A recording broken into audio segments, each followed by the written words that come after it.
If you haven't heard by now, Washington, D.C. has painted itself into yet another corner. This particular corner I'm speaking of is the budget issue, with the House of Representatives on one side and the President of the United States on the other. And if neither side can come to some sort of budgetary agreement, the United States government will default on its debt somewhere around June 1st.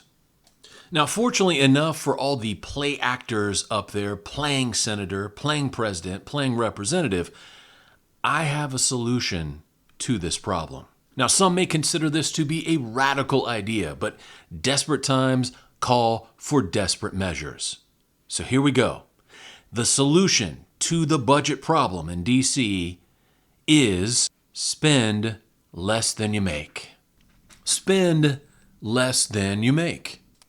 Now, no one up there in the Uniparty actually, of course, wants to do this. Because number one, that means giving up the empire and cutting military spending at least in half.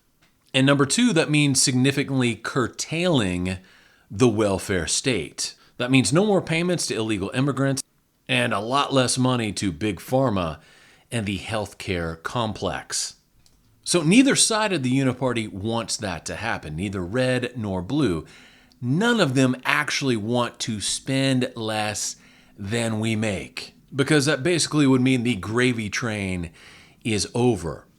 Unfortunately, though, for them, for the stooges up in D.C., that's the only possible way to run this government from now on. The days of endless deficit spending are over. No one likes to live within their means, but it's time for it to happen. The world doesn't need America as its policeman. The world doesn't want America as its policeman anymore. It's time that we get spending under control. It's time that we take care of our own problems first. And there are plenty of problems here at home to choose from. Now, the play actors up in D.C. most likely are not going to allow that to happen. Either that government goes into default or there is an attempt to kick the can a little bit further down the road. Either way you cut it, though, they're most likely posturing and setting themselves up to introduce that digital currency so many people are talking about.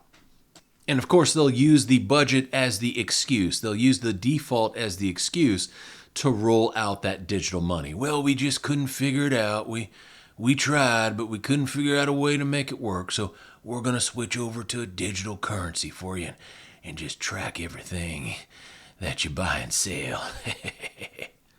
And of course, that's the most likely outcome of this scenario.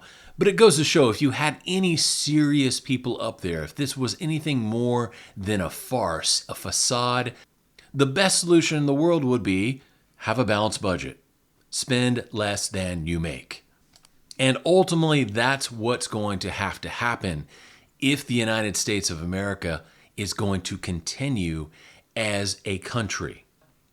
If not, then the U.S. goes the way of most other empires throughout world history, most of which don't make it to their 250th birthday. So to all the D-list actors up there in Washington City, the whole world's going to see just what you're made of in the next 2 to 3 weeks.